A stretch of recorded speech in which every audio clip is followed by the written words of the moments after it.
Please pick your pen and paper and get ready to receive what God has in stock for us.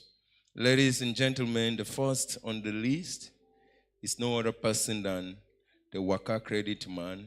His name is Mr. Okey Ukachukwu. He is the co-founder and director of Waka Credit based in Lagos, Nigeria.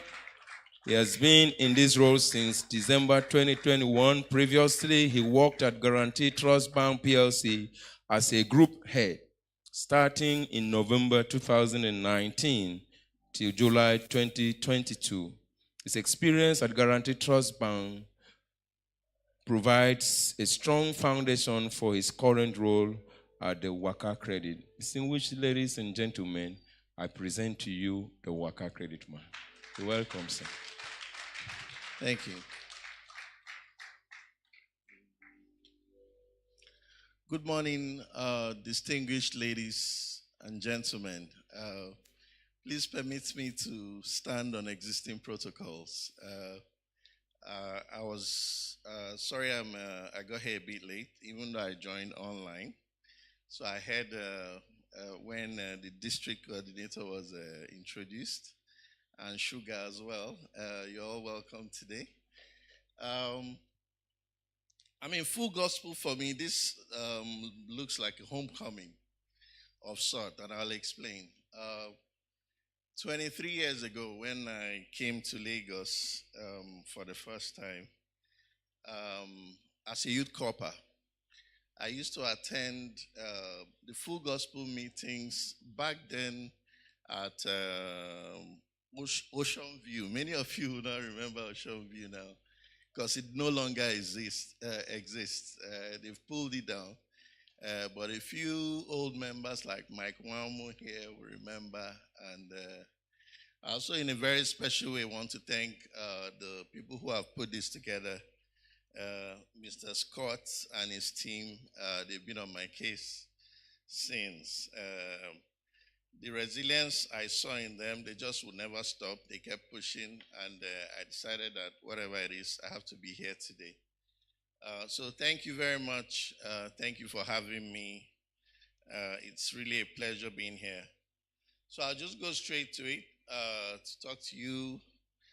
Basically, just a few stories about my life and how we're here and what we do at Waka Credit. So,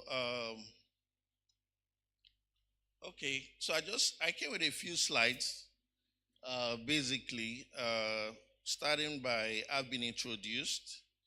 I've been in finance for about 23 years. I started finance right after school. I had the privilege of graduating very early from school at about 21. And then I came to Lagos, just jumped into banking. And I'm 45 now, but I have way over 23 years of finance experience behind me. So 15 of those years were spent at GT Bank, where I rose to become the group head in charge of platinum banking, where I supervised various branches across various locations. So finance has sort of been my calling. So what I decided is that I'll just tell a few stories, especially how we started our business, Waka Credit, and so that some of the young people here will sort of benefit from what we have done. So one of the stories I'd like to, and I have 15 minutes. I'll try and be very fast.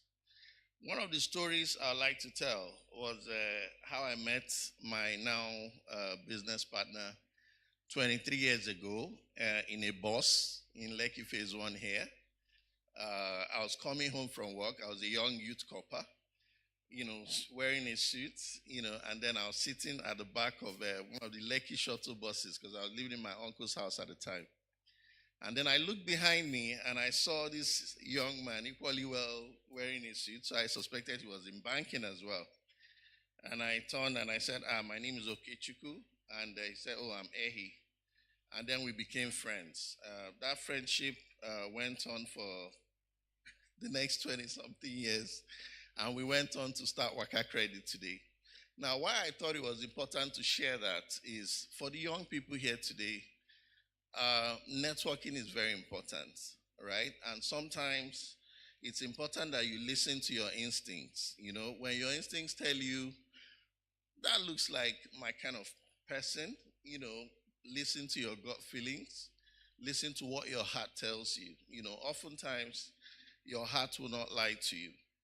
And the reason I'm saying this is we won't be where we are today as a business if either of us has gone it alone, right? But doing it together, we've made a lot more progress together. So I just thought it was important that I emphasize on that. Now, secondly, I like to tell the Waka Credit story, right? So, having done banking for a long time, you know, by the time we started Waka Credit in 2018. It's a finance company that is focused on businesses, right? We saw that everybody was doing payday loans, so everybody wants to give loans, salary earners and all that. We didn't want that. So we decided that we would create a company that would be focused on lending to small businesses, people who have ideas, you know, help them start up. And one of the biggest challenges we had at the time was the startup capital. We didn't have it. So somehow between my partner and I, we managed to put together 6 million naira back in 2018. That was all we could find from our personal savings, friends, family, whatever. We found 6 million naira, and then we started the company. I was still an employee at GT Bank at the time. You know, I'm not saying you should do side hustles when you're working, but sometimes you really can't suppress your passion too much. I was in the bank, and one of the things I saw we could do better was, you know, the way we turned around. Loans typically started to take too long, and we believed that we could do it better. So that was how the company was born. Now, what were some of the things we decided to do differently? We live in a country where it appears that nothing works. It appears that everybody believes that because the country is sort of chaotic, that excuses should be admissible, right? But to the young people here present, what I want to say to you is you can dare to be different. When you give your word, let your word be your bond. Even when your answer is no, people want to hear bad news quickly, you know, so that they can move on and explore their other options. So on those very simple principles of integrity, we started to build a business, and barely 7 years later, I'm happy to say that today we're supporting about 300 businesses across Nigeria, and we've in terms of loan book size, we've currently grown our loan book today to about 30 billion. So it gives you an idea of what you can achieve, and we've done all that very quietly, you know, so from our very humble beginnings. So something else I'll also leave to the young people here is that every time we go to school, people pay attention to the importance of getting good grades. I'm equally guilty of that. I always drive my children, you know, what's the grade? What are you coming off with math? What's that? But coming into the real life, I realized that some of the key ingredients of success in our world today, nobody teaches in school.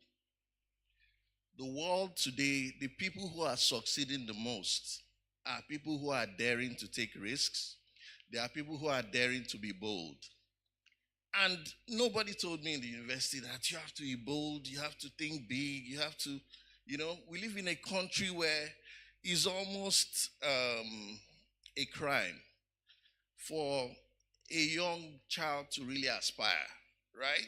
Sometimes, like I'm Igbo, where I come from, sometimes there's this saying, the older ones will tell you, Igbo yo ko chicho. What that means is you're somebody who you want big things too much. So it's almost like your parents don't want it for you, right? So, but in the real world, you start to realize that it takes almost the same effort to play small as you need to play big. So, to the young people here present, be the enemy of average, like they say. Don't be average. You can do better. And unfortunately, whether some of the older people like it or not, it was also shocking to me growing up and realizing that we didn't have the best of role models growing up. A lot of people who we looked up to, who we aspired to be like, I grew up realizing that that gentleman there is just average. We can do a lot better than whatever you see, right?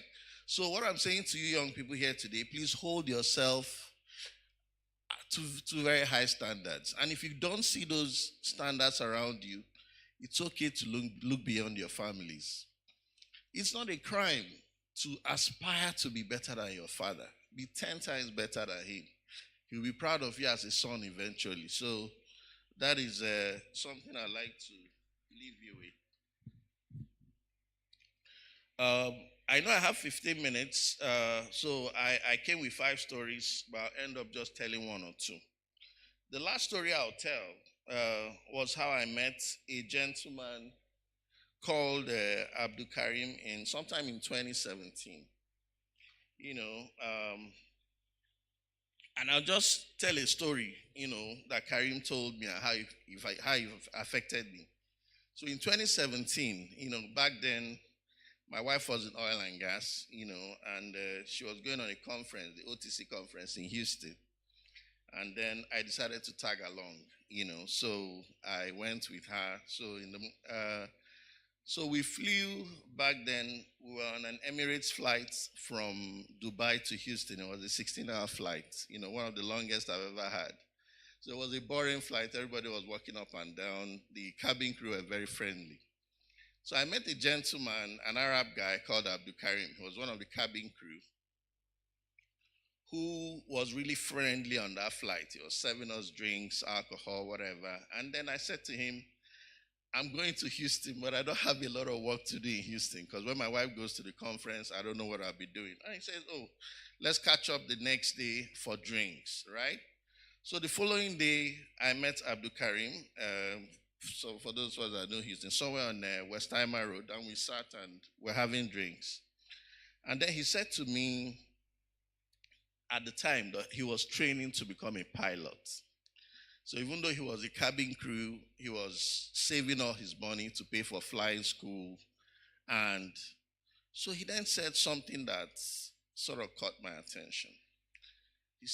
He told me that he hadn't picked calls from any of his family members for maybe a year or 2 years because he had a razor sharp focus on trying to become a pilot. So he didn't want distractions from home. He didn't want anything to set him back, right? So all that was consuming him was how to become a pilot. But I didn't agree completely with his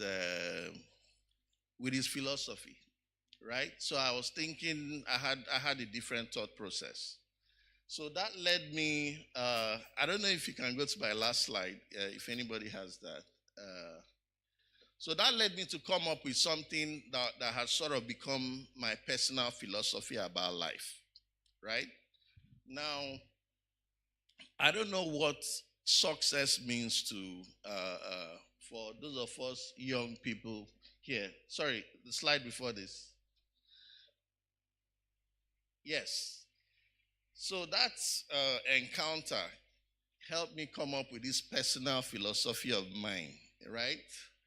It wasn't researched. It was nothing. It's just what I'm 45 years old and I believe that we're all entitled to our opinions. So this was what I came up with, right? So in this part of the world, success for a lot of people means financial freedom. Maybe you have a lot of money in the bank, so it means you're successful.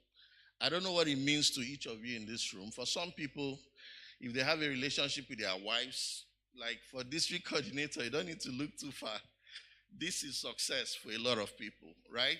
Being at peace with your spouse, your family, right? For different people, it means different things. For some people, it's spirituality, where it is, whatever it is, you're at peace with God. For some people, marrying your sweetheart, having children. For me, the joy of watching my children grow has been one of the greatest joys of my life as well. For some people, in this social media age, popularity, whatever it is. So I told Abdul Karim that success is not all about career. Because what Abdul Karim did was to say, out of this circle of 360 degrees, he was just going to focus on a slice of the pizza, right? So I've sort of realized that some of the most successful people in the world today are people who are able to pay attention on a lot of these positive areas, right?